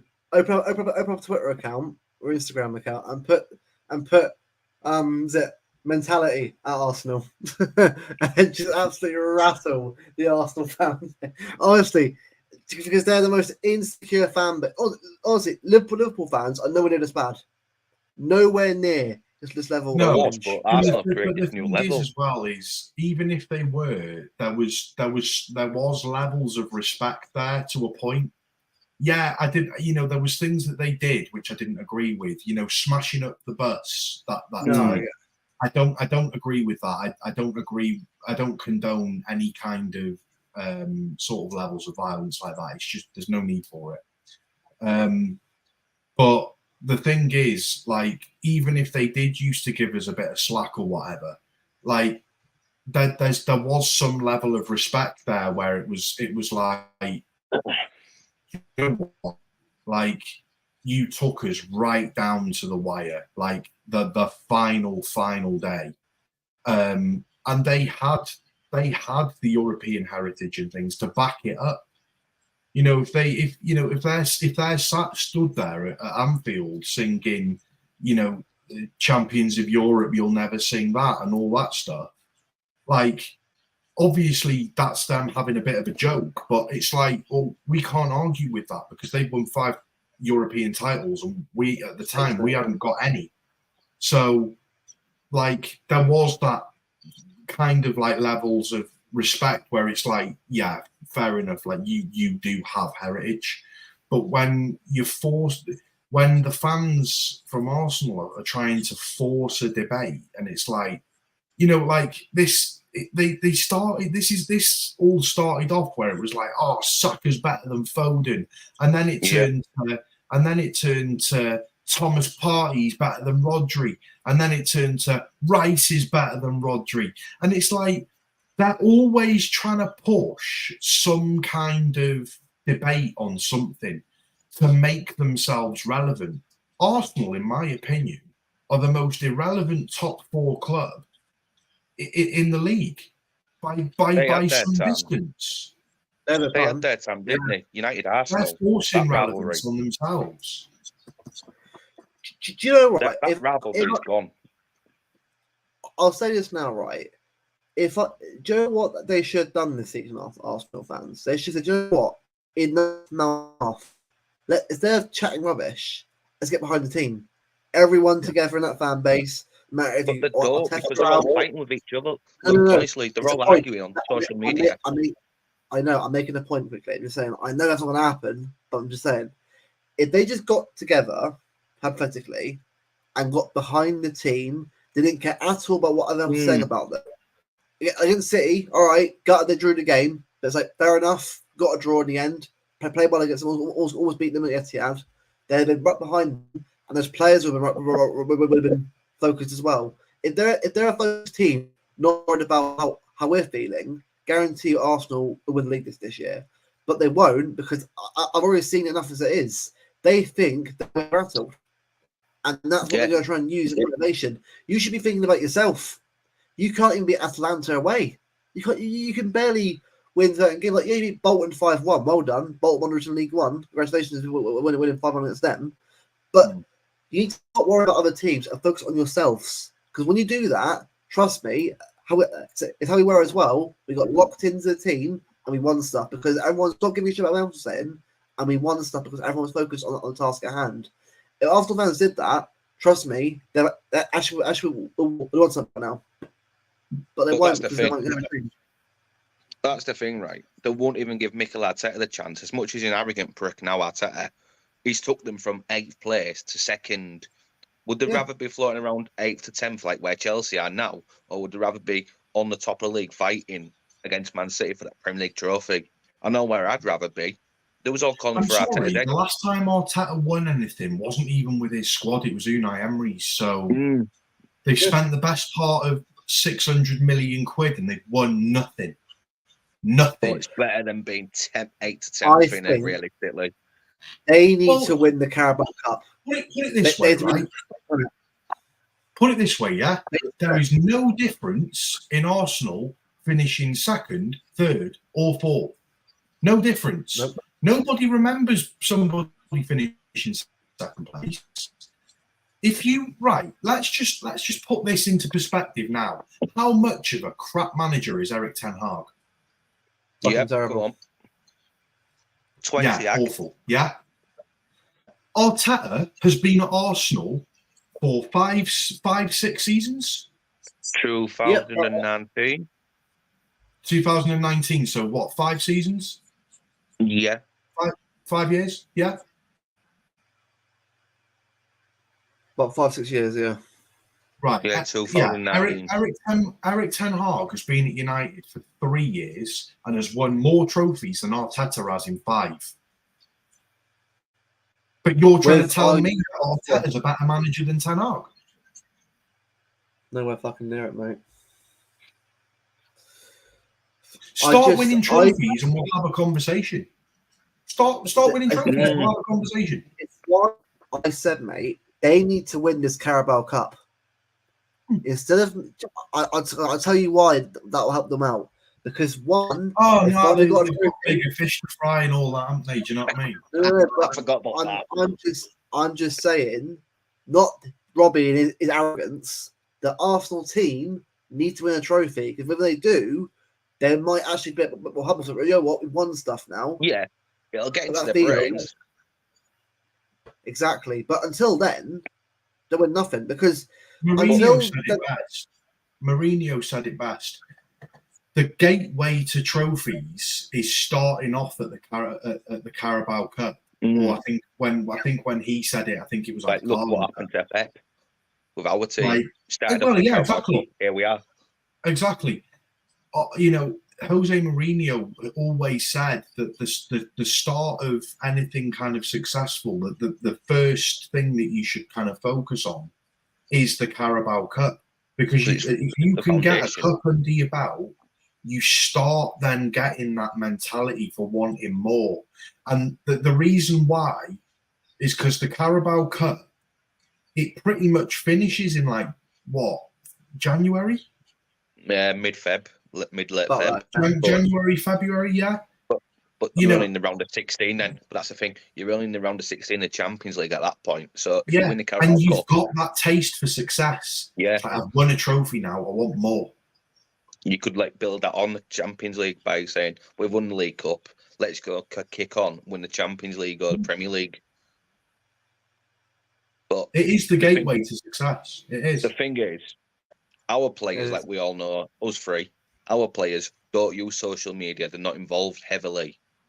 Arsenal players, they're always on social media, whether it's Twitter, Instagram, Facebook, Snapchat, whatever. They're always checking what's going on. Whereas our players sweep it under the carpet and take it match by match and see the atmosphere on the pitch rather than the atmosphere on social media. That's what's kicking Arsenal down. Don't even know if Rodri's got a phone. That's a good question. You know the phone that Kevin De Bruyne gifted everyone when they won the treble. He bought all of the players custom made iPhones, didn't he? Do you remember? Yeah. There was a picture. I think it was at some point at the start of this season, maybe even pre-season. Rodri and Rodri's missus were both sitting in a crowd somewhere watching a game or something, and his missus had that phone. So Rodri's girlfriend's phone is the treble-winning season phone. You know what? Right, Rodri is actually. I respect him so much because he doesn't give a shit about the PR. Don't care. He's his own man, and it's a shame because unfortunately in football it's all about PR, which is why Vini Jr. will win the Ballon d'Or, even though he ain't the best player in the world by far. He's a good player, by the way. I just people need to get for me out of the Madrid players, right? I just think none of them are that the player by far. I think When Rodri came over to play for Man City in the Premier League, the car that he had was a Vauxhall Corsa. He was staying in student accommodation and finishing off his university degree. He's got no tattoos, so he's able to donate blood. He's never once had social media. He is so focused on being the best that he can be. Like, he is the prime example of what you would want your son to grow up as a footballer or daughter. And I tell you, the most overhyped, overused person for PR is in football, Harry Maguire. Oh, jeez. When he cupped his ears for England. He uses a lot of social media as well. Maguire uses a lot of social media, Instagram and Twitter. Jude Bellingham, in my opinion, is a very, very average player. He is. The problem is, right, I watched TV, Sky. See, I watched Barcelona and Madrid a fair bit because I like watching La Liga. So I do what my favorite player to watch of Madrid isn't Mbappe, Bellingham, or Vinny Jr. It's Rodrigo. He's my favorite player to watch from Madrid. If he ever free to leave Madrid, I'd give it a City in a heartbeat. He's that good of a player. He'd be incredible for us. But for me personally, I think Valverde is one of the best players. I think Valverde, because he's still quite young. I think Valverde would be, if not Musiala, Valverde would be my second choice as a Kevin De Bruyne replacement. And do you know who reminds me of? Bernardo replacement, I'd say. Runs around the pitch, doesn't he? Similar, they play right back, right mid, centre mid. He play anywhere. He's just. I think for me, right. I know it's I don't give a shit. Rodri's been the best player in the world last year. Yeah, it's facts. And Mbappe, no near. Haaland played well right now, but at the start of the calendar year, no. And we can admit that he wasn't. In my opinion, the Ballon d'Or lost all credibility the year that Messi won it over Haaland. That was just And don't get me wrong, there's been times before that where you could say, we could say, oh well, Lewandowski should have won it. Fair enough. That's fair play. But at the time, Messi was still performing like consistently. So you could probably say, okay, Lewandowski should have won it, but Messi still is a rightful winner. Yeah. There was that year that Virgil van Dijk probably should have won it. Messi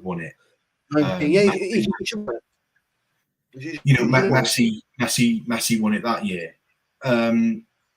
But I think for me, the year that it lost its credibility, you had Messi that was at PSG at the time, didn't really do anything. Like he didn't have a great season with PSG. They won the league, whatever. They didn't get very far in the Champions League. And then he won the World Cup, but I'm pretty sure he won the World Cup the year before. So it was like you've got with Haaland, you had a record that has stood for the best part of 25 years, if not longer, 25, 30 years. And, Haaland absolutely obliterated it in his first season, won the treble, and still didn't win it. Nah, that's where it lost all credibility, in my opinion. I mean, Wirtz to me, look, I love Florian Wirtz. I think he's a fantastic player. I think he's unbelievable. Him and Musiala together of Germany are incredible to watch. But I think for me with Florian Wirtz is I'm interested to see how he does in a bigger team. Don't get me wrong, Leverkusen are a great team in their own right and deserve that respect. The unbeaten season in a league, in Bundesliga, against a Bayern Munich machine that's won 11 in a row cannot be utterly put down. That's a fantastic achievement in itself. Let's not forget as well. This is Leverkusen's first year in the Champions League. Yeah, and they won 4-0. It's finals. Yeah, first half. No, like I agree, but what I'm saying is if you're looking at Wirtz and Musiala feels to me like Musiala's been around for a very, very long time, but he's still very, very young. It's because it's 17. It's maybe yeah. 17. Yeah. So for me, Musiala has played in the Champions League for years and years and years and years. This is Wirtz's first season in the Champions League. I think they're both going to probably go for the same amount of money or thereabouts. I just feel that the ages there's not much difference in the ages, maybe a couple of years, if that. Yeah. I just feel that Musiala is more established and would come in and sort of already have that experience that we need. Yeah, and I just well, I tell you one other player I think is doing well. Obviously, it's a bit of a dart off to a point. Got a bounce. Something's happened. Oh, no worries, mate. That's fine. Yeah, that's cool, mate. So have a good show, lads. Thank you very much, mate. Cheers, mate. Thank you very much for coming on, mate. See you later. All right. Yeah, sorry. We'll carry on obviously when we're chatting. I think one player that impressed me was Elise so far, but I'm enjoying watching him play right now. Obviously, at the moment, I can't say I've seen too much of him. He's got a goal so far this season in the first 2 games. Then, I mean, look, I'm not saying he's world class, by the way. I'm just saying I think he's how he's doing at Bayern, a better team than Palace. By the way, he's up his levels mentally, but I think. Musiala for me, I've watched Musiala for Bayern so far, and yeah, I just think for me he is the player that we have to get in to replace De Bruyne. The other thing is as well, Vincent Kompany's impressing me. He really, really is. To go from a side that Vinny wants to play his style of football. And he ain't changing that for nobody. Now, he got relegated with Burnley, which must have been a bit of a kick for him. And then Bayern Munich have said, we want you. Now, at that point, it's make or break for a young manager like that. Bayern Munich is a very prestigious club. Like, he's gone from Burnley to Bayern Munich. Like that's like make or break. You're either going to do well or you're going to crumble. And he's gone there. He's put his stamp on the team. He won 9-1 or 9-2 in his Champions League game. And then the game after, he beat Wolfsburg 5-0. Like, he is doing just Vincent Kompany. Pep, sign another 2-3 year extension. Bring Vincent Kompany in as your successor. My eyes. Yeah, I agree. George, before we end the stream, let's have a chat about the Newcastle game before we end it, obviously, because it's a game on Saturday. I think for me personally, again, I watch every single team in the league, but Newcastle I've been sort of keeping an eye on, sort of seeing what they're doing. I'll be honest, mate, very poor. I think Eddie Howe's going to get sacked at the end of the season. I think he's gone at the end of the season. Yeah. It's just. I think if the results continues, I can't see him being there after Christmas. To go. Their away record is awful, and this isn't something just from this year. Their away record last year was poor. Yeah, they have a little bit more credibility at home. Fair play to them, but I just feel this year. They're not at their best. They've got a lot of injuries. For me, I can't see anything less than 2-3-0 City. Yeah, and the thing is, you watch Bruno G, someone that we were all hoping to get in the summer. No, it obviously didn't happen. It is what it is. He's been terrible so far this season. He's been absolutely a shadow of himself last year. He's become the captain. I think he can't do it. I don't think he can be a captain for Newcastle. I just think some players can handle the armband and hand it to a T. I don't think he can. Which is fair enough. It's fine. I mean, I think that there are players that can do that, but when you've got a front three of Barnes, Isak, and Gordon, but which, by the way, is a great front three, by the way, but you've got Barnes probably been a better player so far this season. Even Barnes is brilliant so far this year. A few goals there and there. But, if it wasn't for him, it wouldn't be in Wolves 2-1. Yeah. So yeah. I think for me, I think, look, Rodri's gone, it is what it is. I think we still have got the players and the best striker in the world by far to go and get the job done against a very average Newcastle team. I know it's a Park, granted. Yes, it's a hard place to go, but we've got the team to do it. Yeah. We should be winning that game comfortably. That should be the aim of that game on Saturday. When they get comfortably, put measure over to Arsenal and say, all right, Arsenal, if you're going to be that mouthy and that muggy, go and do what we did. Yeah. Yeah. How about you, mate? No, yeah. For me, I think as well, after the game against Arsenal last weekend, I think the players are very riled up. And I think that they will want to go out against Newcastle, which has always been a pretty tough ground for us to go to over the years. I think they'll want to go out there and make a bit of a statement. So for me, I can't see anything less than 2-3-0. Yeah. I think Haaland's going to score again. I'm not sure how many, but I think I'll tell you how many he's going to score. Go on. 2. 1, 2. Let's have a look. He's going to get 1, mate. Do you know what? I laugh, right? See, that's a 2-0 Haaland. Like you were wrong. He's got more. I was wrong about Arsenal. I put down 0 and he's got 1. If he carries on the way he's going, he's going to have more than 52. Mate, the thing is, right, how can we be nervous, right, when we've got the best striker in the world always around? Like, centre-backs, like, everyone thought, Gareth Sliema will have him again. He did them both very comfortably. That first half, he had them run ragged. Gabriel was getting rattled. Saliba couldn't handle it because I said before, Haaland, you've got to start rattling these defenders because when you do that, they can't handle it. He did that like 2-3 minutes into the game where he went up for a 50-50 challenge with Saliba and absolutely wiped him out.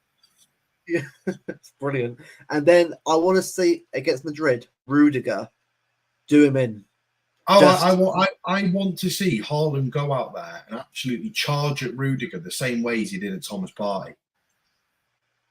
And we all love that. And then I just wanted to score a hat-trick at the Bernabeu and just absolutely rattle the entire Madrid fan base again. Yeah. Do you know what? I think Pep might have actually said to him in these sort of bigger games, I want to see more aggression. And because the goal he got, by the way, was fantastic. Like, when you consider the fact that he's obviously on the run, he's got Savio, who's absolutely skinned Calafiori. He skinned him, like completely did him completely. Great skill, by the way. And then to play the pool he did, you got Gabriel one side, Saliba the other side, both trying to close you in, and you evade both of them with ease, and then you fool Raya with it inside the post shot. Well, I actually think that Gundogan had a lot to play in that because if you look, Gundogan sacrificed himself that game to act as a second runner. So if you look at when Savio passes that ball through to Haaland, Gundogan notices that Haaland has an opportunity to have a shot. What he then does is he sprints up alongside Haaland to drag one of the defenders away from Haaland to create that space. If you look last season, the reason Haaland didn't have many shots on target was because Haaland was literally 1 versus 2. He was literally, it was Haaland versus Gabriel and Saliba. This year, Gundogan noticed, okay, how can I create more opportunities for Haaland without really touching the ball and giving him a pass? I'm going to act as that second runner, which then means that one of Gabriel and Saliba, one of them is then going to have to follow me. Otherwise, I'm in space. So that's dragging one of the defenders away from Haaland, which then means it's a 1v1, not a 2v1. Yeah. I think you'll start seeing a lot more of that as well. You'll see a player in these bigger games get sacrificed to act as a second runner to drag one of the, because the only way that you can stop Erling Haaland from scoring a goal is by putting 2 or 3 defenders on him. The only way that you can prevent Haaland from having 2 or 3 defenders on him is by creating that second and third runner to drag those other defenders away, so it becomes a 1v1. Yeah. That's the only way. And I think for me, that's what you mate. Yeah, and I Joe what, right? He hasn't scored. Obviously, he hasn't scored a good one score yet, but obviously he will score soon. Good one. He's getting close to scoring, and you can see he's getting that rust off, isn't he? Getting that. He's getting better each game. I don't care if Gundogan doesn't score. I don't care if Gundogan doesn't get an assist. For me, it's about having that experience in the dressing room. Yeah. Because no Rodri, but it's right. We have Gundogan, Kovacic. We've got players with experience in one stuff. Like, bear in mind, Kovacic won Champions Leagues with Real Madrid and titles and with Chelsea as well. He's an experienced winner, Kovacic. People think he's shit. Yeah. He is definitely. He's not, mate. But he's one of the most underrated midfielders in the league. Yeah, by far. Yeah. So and that's why for 25 million quid, I'll take that all day. Yeah.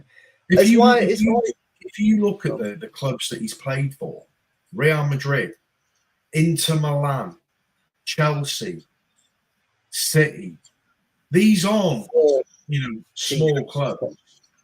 These are like creme de la creme in their own divisions, in their own leagues. Yeah. That's what I mean. I just think for me, like, it's why I'm not nervous at all about that. Look, I think when it's Rodri, right, it's the fact that we've lost a player that we all love so much. And look, and when was the last time that we had an injury to a player? Well, that kind of, was it Mendy? Last player we had that injury for? The what? When was the last time we had a player who had a long-term injury to ligaments? Was it Mendy? Can you consider Kevin De Bruyne? It was hamstring. Is that a ligament? I guess so. But yeah, I think that one was because at least Kev came back, was smashed it rest season. But I think if Rodri could be a whole season thing, I just think what it is, right? Everyone got, I think, too carried away and forgot about the rest of the team. They forgot because we all think that without Rodri, our defense is going to collapse. We won't collapse. We've got a team that's together, a team that's going to fight. And I think we need to remember that. Also remember, it's September.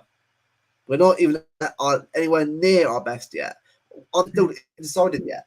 We've got to just relax and let the experiment carry on, see where we go, see what isn't working, see what is working. We won't know our best team at least until March, if that. Yeah. So let's all just chill. Obviously I'm annoyed, how things have gone, or certain games performances haven't been great. I think Foden needs to step up massively. He's got to step up now. On Saturday, I want to see him. If he is going to start Saturday, I need to see him have a good performance. I'm not saying G&A. I'm saying performance of a good quality. Yeah, I need to see more. I understand that he might have some personal issues going on at home. I completely understand whatever it may be.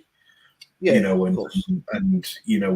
I think everyone in the City fan base, if he is going through anything, we do wish him all the best.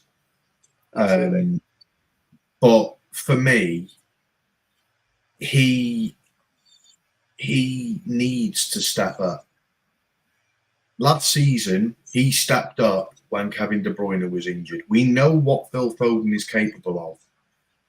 That game against Watford, in my opinion, he created nothing. Absolutely nothing. You're not talking about a team that's, third, fourth, fifth in the Premier League. You're on about a team in the Championship that's won 7 out of the last 17 games. Yeah. And I expect more. I need more. Mm-hmm. Facts. Because I'm sorry, that's not good enough. Yeah, exactly. And he was one of the most experienced players on the pitch on Tuesday night. Mm-hmm. Start acting like it. You aren't a kid anymore, Phil. You're a 24-year-old man. Look, don't get me wrong, right? I think for me, he's also struggling mentally from the Euros because he was terrible. I don't care about Southgate, the formation. No one cares. Performance-wise, he was terrible. All of the players were crap Euros. All of them. Every single one of them. It was the most Greece 2004 run of all time. Yet at least Greece won the bloody Euros that year. So at least they can say they won it. How England got the final is beyond me. Bullshit. We're lucky to even get there, mate. But the point is, Phil was terrible. Yeah. Phil, for me, with Foden, right, he's got to start acting like a world-class player. He is a world-class player. So he is. But, yeah, we know he is, but he's acting like he's still that 19-year-old player still. Like he's obviously you can tell he's getting more confident in himself, but he needs to start showing that ability. Because I'll tell you right now, if he does act like it up here, you'll start seeing him do a lot more consistently for England and for City, even every season. You'll see it. The other thing as well, in order to be considered a world-class player, and to have your name, because I don't throw world-class around lightly. Like, you see people say, "Oh, Declan Rice is world class." He's far from it. Not. Like, no way, he's not. Phil Foden is the most talented player, in my opinion, that England have produced over the last 20 years. Facts. Since Rooney, 100%. So for me, I think he's the most naturally gifted player, potentially, that England have ever produced. Half of the time he looks like he should be born a Brazilian. Technically, he is unbelievable. But the thing is, for me, like, to be considered a world-class player, you need to have a certain level of consistency. You can't go and do 20, 25 goals in one season and then 3 or 4 or 5 the next. You have to be hitting numbers year in, year out. Yeah, I'm not expecting a season like he had last season, but I expect at least 15 goals and 10, 12 assists. Because look, with Saka, right? Saka for me is very close to world class. He's not to me yet. I think he's got a lot more to prove. But at least with Saka, he gets there in competitions. The problem for me with Saka is he is probably one of the most inconsistent players in that England team. He is. He has games where he looks great. Put him against a Fulham or a Palace or a Southampton. He looks great. You put him up against anyone half decent, and he's not good enough. He's so inconsistent. And this isn't just coming from me.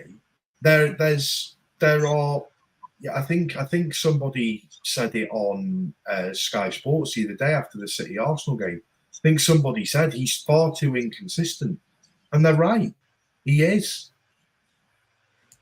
Yeah. For me, you have to have a level of consistency to be considered world class.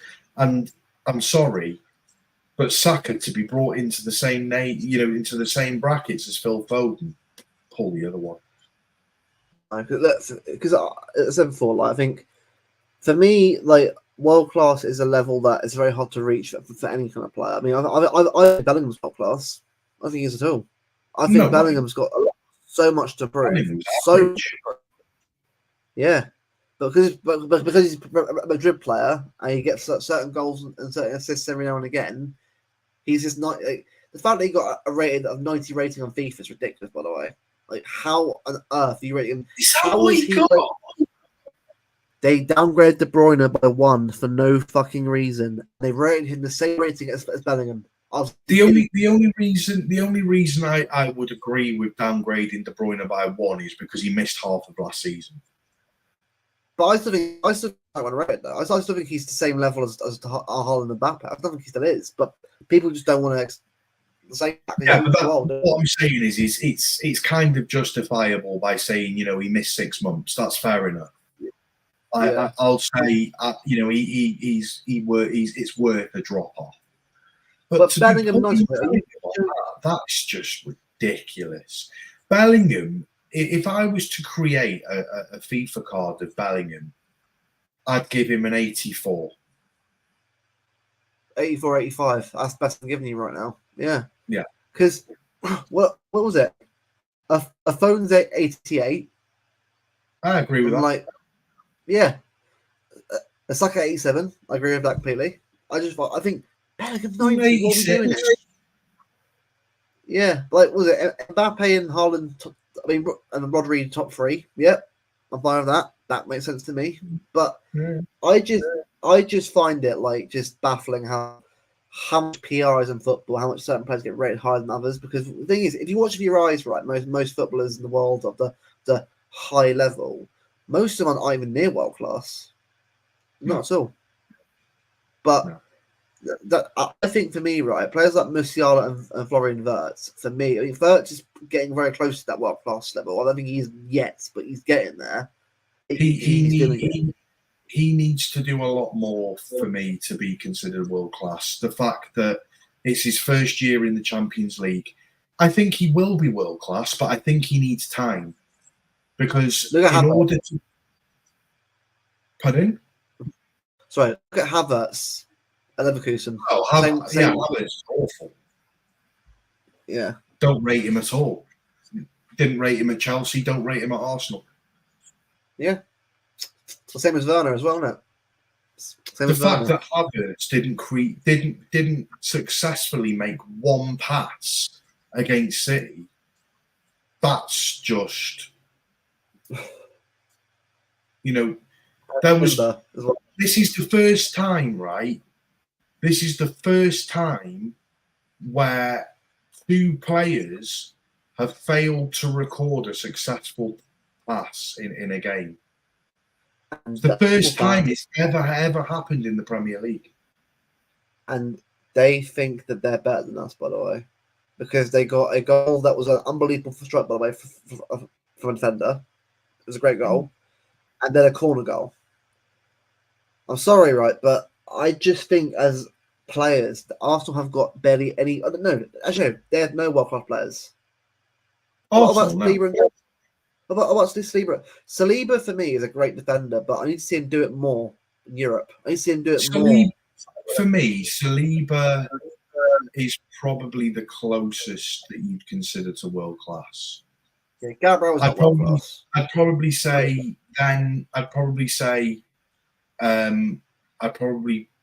it's between sort of Saka and Odegaard.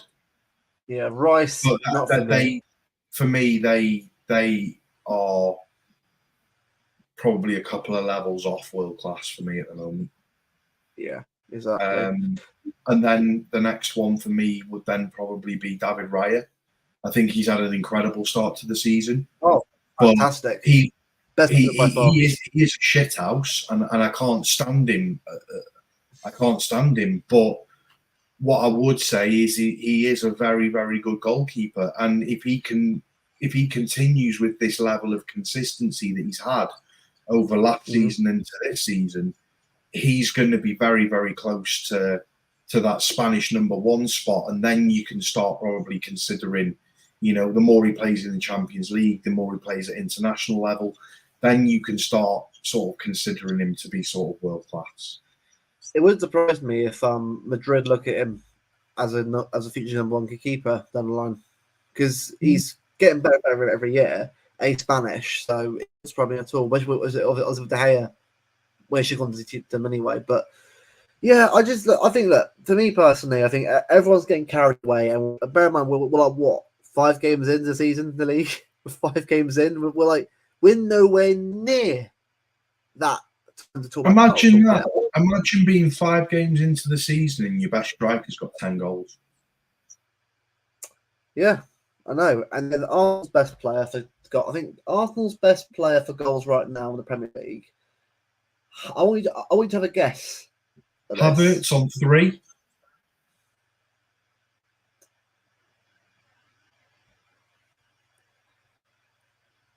Havertz and Gabriel both on 2. 2 goals. They haven't got anyone above 2 goals yet. Yeah. Chris Wood has 3 goals. Welbeck, Madueke, Watkins, Vissa, who's injured by the way, Barnes, Salah, all 3. Brian and Bumo, 4 goals. John Duran, 4 goals. Nicholas Jackson, by the way, he's been brilliant by the way. Very, very good season. 4 goals, assists, 5 games. Playing really well for Chelsea this season. And you got Diaz. You haven't even got an Arsenal player in there. There's your issue at Arsenal. There's your issue. You haven't got anyone who's competing with Haaland. I'm not saying as good as Haaland, but I think Gyökeres would be a perfect player for the team. He's tall, he holds the ball up. He actually is pretty good at scoring goals himself. Obviously, I know it's Portugal, but it's still a good league for Portugal. It's a very good league to sort of be at a good level for. I think Gyökeres would come into that Arsenal team and be a presence. He'd be someone that would offer goals. He'd be only getting him in a Haaland's level, but he'd get at least 20 I think I'm going to do a bit of a Rory Jennings here. I think if Gyökeres comes into that Arsenal team, he'll do well to get 15 goals in the season. I think because the Arsenal's team, yeah, because look, Trossard is average, good player but average. Martinelli is nowhere near where everyone says he is. Not for me. Martinelli, have you seen Martinelli's record? Terrible, isn't it? It's like no goals and no assists in like how many games? 17 is it or something? Well, he got an assist against us, didn't he? But for a pass of the Calafiori, but yeah, but like before that, he got like no goals and no assists in like something like 17, 18 games or something mad like that. Yeah. Do you know what's mad, right? Someone got a computer to predict the season now without Rodri. I saw it, yeah. City still win the league. Yeah. 2 points. Arsenal, Liverpool, Chelsea, Newcastle. It's wasn't there like 10 points in it or something? Something like that. But the thing is, I can't say though, right? We haven't even like dropped any points yet compared to last year.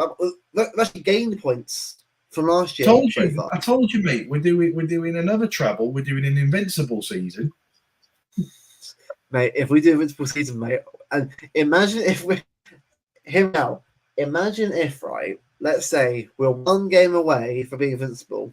Last day of the season, 1-0 down. You got Rod on the bench. You bring him on. He scores 2 goals to win the game to keep the Invincibles record and keep it and win it. And he gets the trophy. And they have the whole year saying, "Oh, he's injured the rest of the year." That would rattle into the very core, and we'd have the older investor like. Imagine saying, "Oh, it's yours gold." Actually, it is. just to show, right? Just to show how good we are as a football team. Yeah. Imagine this, right? Liverpool lost 1 game. They nearly did. They nearly were invincible.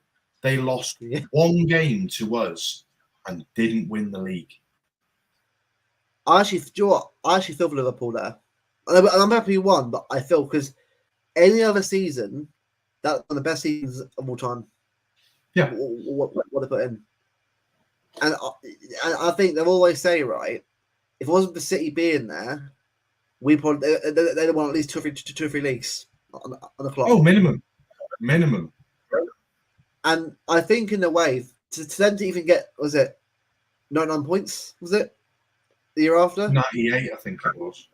Yeah, but to get bang on, right? People don't look. I know Liverpool, and no one else Liverpool, right? But for me, right, that's why I respect Klopp so much, because to do what he did, right, with Pep right next to him, as a comedian with him, right? The problem is though, that'll never be remembered. It's I 30 years down the line, he'll be remembered for winning one Premier League. It's really sad because I think it's a great team that was fantastic. Look, don't get me wrong, right? I know we won everything. I'm happy with, but I'm just saying, like, Liverpool deserve that respect for how well they pushed us every year. Arsenal are nowhere near that, by the way. They are nowhere near that level. Virgil van Dijk is far and away better than Slim Gabriel ever will be. Virgil van Dijk was a pinnacle at a point where he was the best defender. I'd say one of the best defenders in the world position the last 5-6 years. So I'm saying I will end it on this, by the way, as well. We'll end it on this obviously to end the stream, right? I'm sorry, I can't accept, right, how Arsenal fans go on and on about how good their team is, yet they've won nothing in the last 5 years, pretty much. They want to not win anything in the last 5 years for a team that wants to win stuff and wants to be winning league titles, right? You can't be mouthing off like this. No, that's not healthy.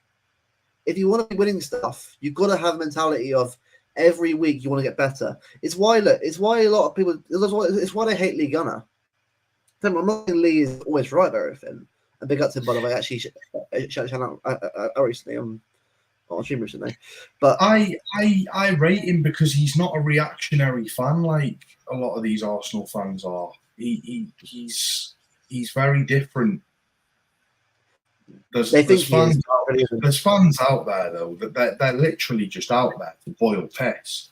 Like, you look at Mark Goldfish, like, for this entire week,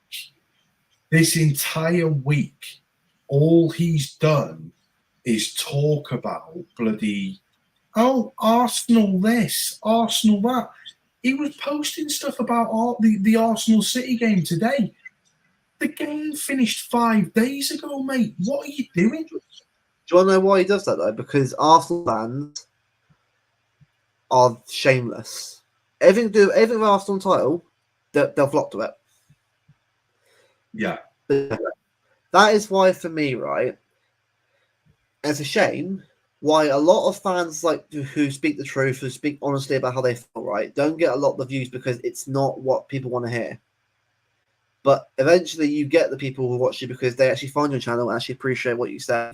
What I said to anyone in the stream right now on Twitter and YouTube right now who's actually following us 2 hours after stream, by the way. I think everyone actually tuning in for this long, by the way. So all the people, be honest and be truthful to how you are. Because I always think, right, you want, don't ever feel like you've got to change your opinion or have an opinion because, to be accepted. If you don't like what you have to say, all right, it's what it is. Be who you are. Be truthful to who you are. It sounds cringy, I know, but trust me, don't ever try and change. If you got an opinion that as the crowd, good, because that's your opinion. So it should be. Yeah. Because otherwise, you just end up becoming, scared of having to say that. And that's what it shouldn't be. Everyone should be about saying how they feel. And that's why this show that we do every week is about saying how we feel about different things. Exactly, and there's going to be much more coming of this.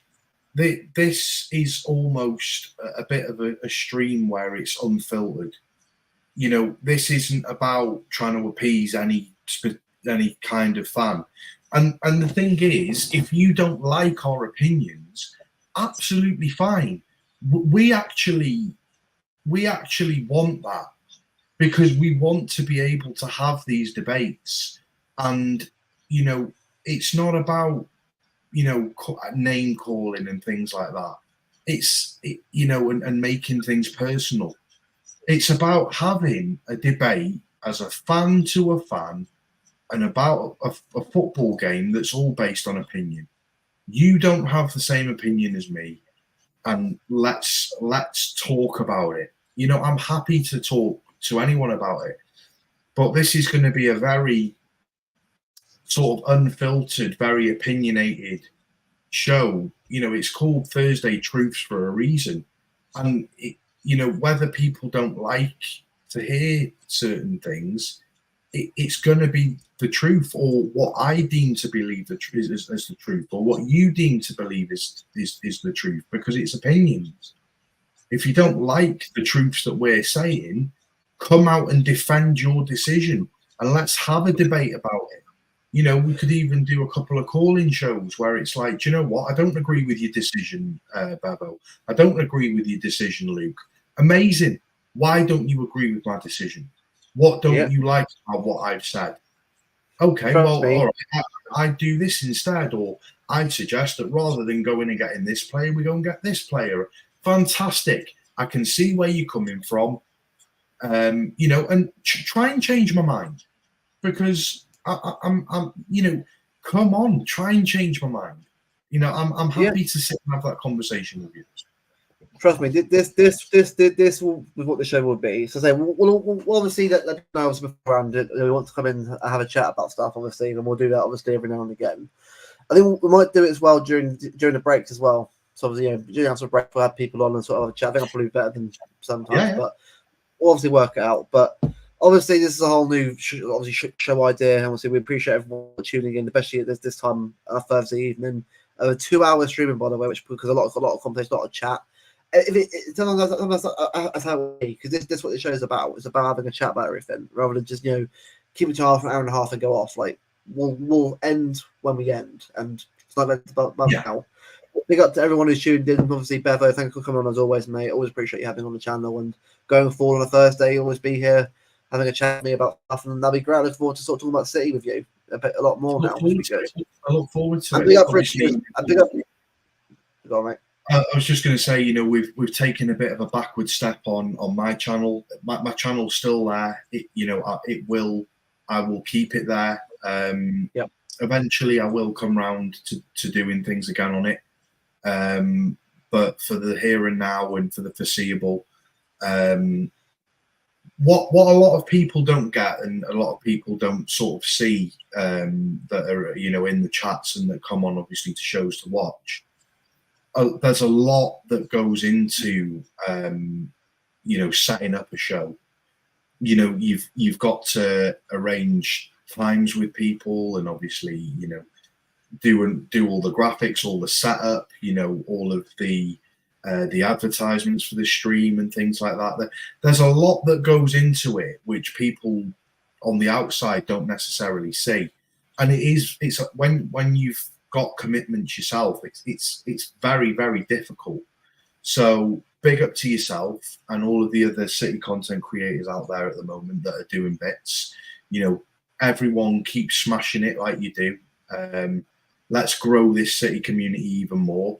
I will come back eventually, you know, when things have sort of settled down a little bit and things in my personal life have taken a sort of a better turn. But for the here and now, I'm enjoying doing the odd show now and again, and I enjoy the weekly show with you, and you know, it gives me an opportunity to come on and still talk about the thing that I love best, and that's City. And you know, so in the chat, big up to Luke. You know, he's doing a fantastic job over on Not In My Lifetime. All the other content creators, you know, you've got City Luke TV, you've got Martin at Mancunian Way. Obviously, everybody knows LB and all them lot. You know, big up to everybody that's doing what they're doing, because it is a lot of hard work. Absolutely, mate. Yeah, that's what we do it for. Yeah, for the chat. And Brigzy too, that was in the chat, that was in the stream. Yeah. Big up Brigzy, obviously. I know I had to leave a bit earlier today, but obviously big up to him, obviously, for always coming on every week with me as well. He's a great lad, a good laugh, and it gives a chance to hear another fan's opinion as well. Obviously, who goes obviously every week in, week out. So yes, he goes every game. So it's nice to have a chat with someone who watches it. the thing about Briggsy, right? He's the definition of a true blue. You have a lot of these fans, and for whatever reason they might not be able to attend a lot of games, and I'm in a position myself, with having a child, I'm not able to attend a lot of games either. So but Briggsy does go to games week in, week out, and supports the club. He is a real true blue.